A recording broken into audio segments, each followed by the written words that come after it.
how human beings could like be so evil, basically, how anybody could do. And like, I would probably believe in some kind of like magic or mass hypnosis. I don't know what Putin done, that those people, even they didn't believe that, they say we've been told that it's just we rescuing Russian people from Ukrainian fascists. So they believed in that, so they came, and they clearly see that it's not true, and yet they still continue fight.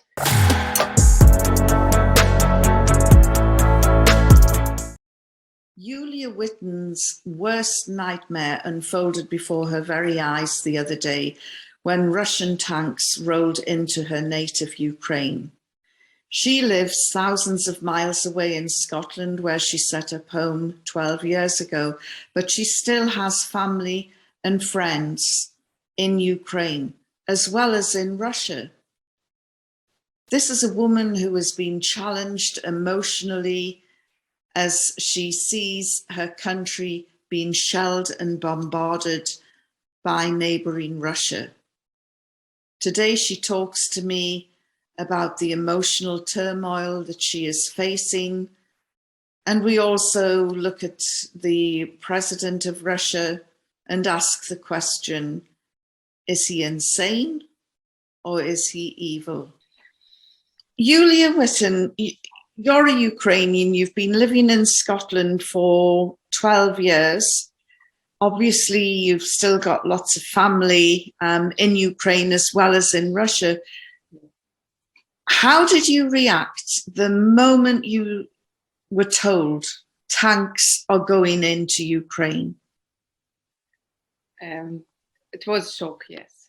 It was shock for everybody, and still is.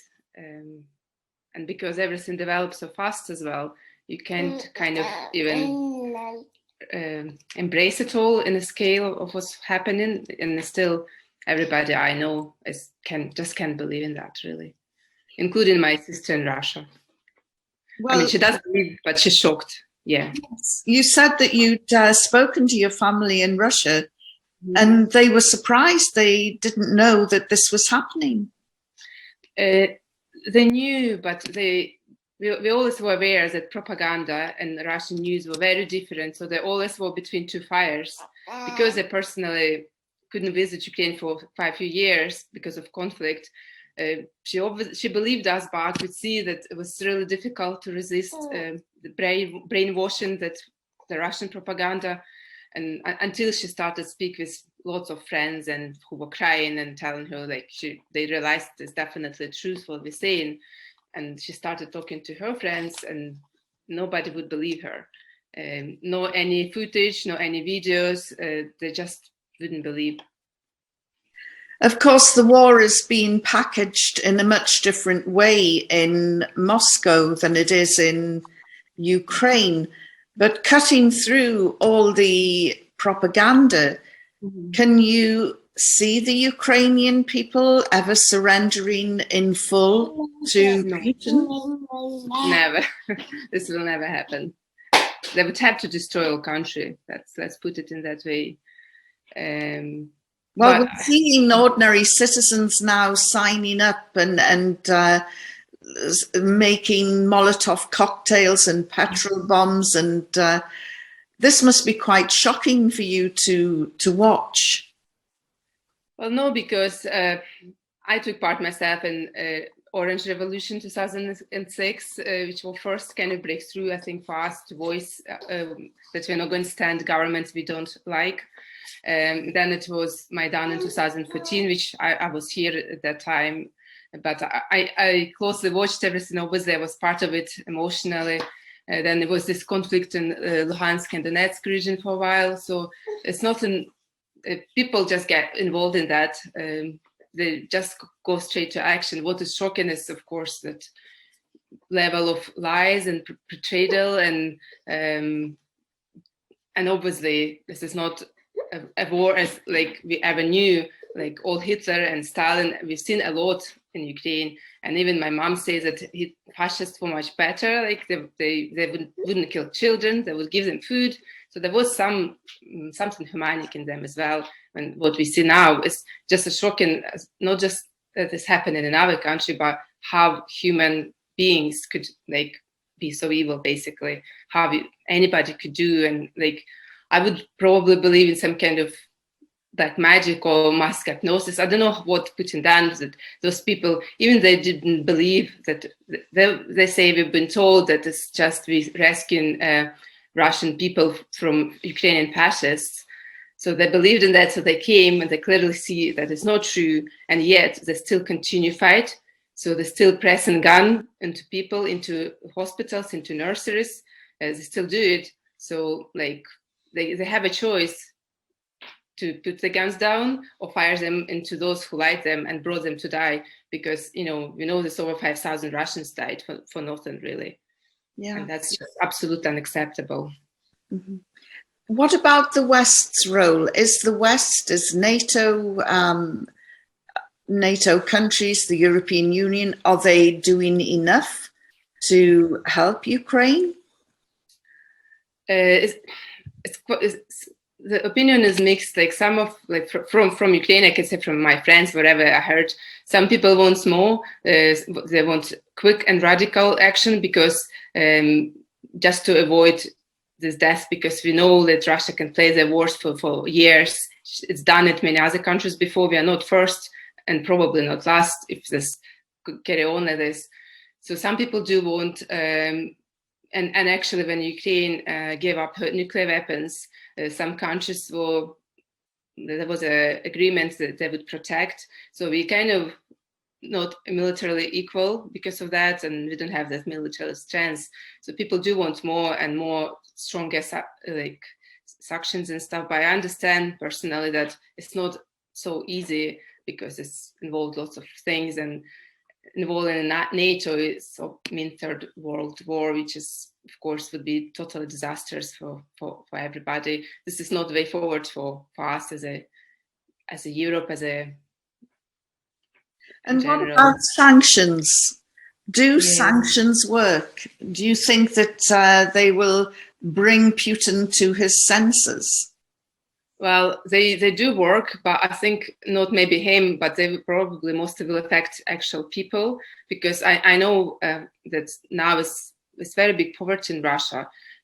Some people get paid 10 times less if you like have a simple job than military and police. So they get 100,000 rubles salary, when usual person 10, 20, 30. So this is like a huge gap.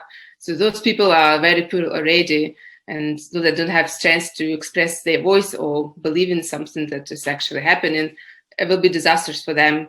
And sanctions are working, but not fast enough as well. Still, it's good to see something positive, like that Russia excluded. It's much stronger than with like first conflict we had. But unfortunately, they only make them angrier. So the more like pressure from Europe, the angrier Putin gets. And it means for us that more blood will be spilled, because as we know today, Russia officially attacking now, and they're threatening to shoot in Polish border to prevent the shooting refugees, buses with children, women. They don't want us to leave. They don't want refugees to escape this. So they're doing everything, like hospitals, the kids was born in a metro. It's just total disaster, and it's not just that they're trying to take government over. They just want to kill as much people as they want. So this is not expected. Was not something that Putin planned, I guess. He just thought he'll come and people greet him with warm welcome, all the soldiers who came, but it's not what they received. So he's now, I guess, trying to improvise and think like as much evil as he can, what to do to destroy as much as possible. But yeah, he's threatening Europe, he's threatening the world with nuclear weapons. And I wouldn't be surprised if he do that, because it's just totally mad. Nothing else I can say about that. But you really think that the president of Russia is insane? Yes, I do. Yeah. Well, there are varying opinions. Some people say he's lost the plot, he's mad, and others say no, he's just evil. Well, I think it's actually both, to be honest. I'm not sure which one is stronger. The evil, I think, is originally, I know he knows what he's doing. So in that content, he's not mad. Like, but he definitely lost sense of reality. Something similar to what Hitler did, but on a different scale, I think. How is this all going to end? Because if Putin won't stop and the Ukrainians say they will not surrender to him, what do you see the outcome being? That's a very worrying thing indeed, because I think if it doesn't get, like, it's all responsibility of all countries, because his threat, this is not Ukrainian war, it's war on Ukrainian land, and it's relevant to all European countries, because we stand for values of human life that is matter, and nobody can come to somebody's land and start killing people and children and women and everything. So from this point, I think I see that we either all destroy him, or it will be disaster in all countries everywhere. Eventually, either they bomb Chernobyl maybe by mistake, or something else, or if they start shooting Polish border, or they started now destroying villages where ethnic Greeks live in Ukraine. So it could, they try to provoke as much as possible. So I don't know, I can't really say what's best way or how to do it. It's definitely, we need to try to spread as much information as possible.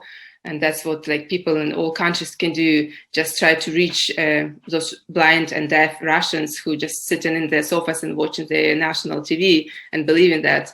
I offered many of them, if you don't believe, just come yourself and take a look. You know, just travel to a border and look.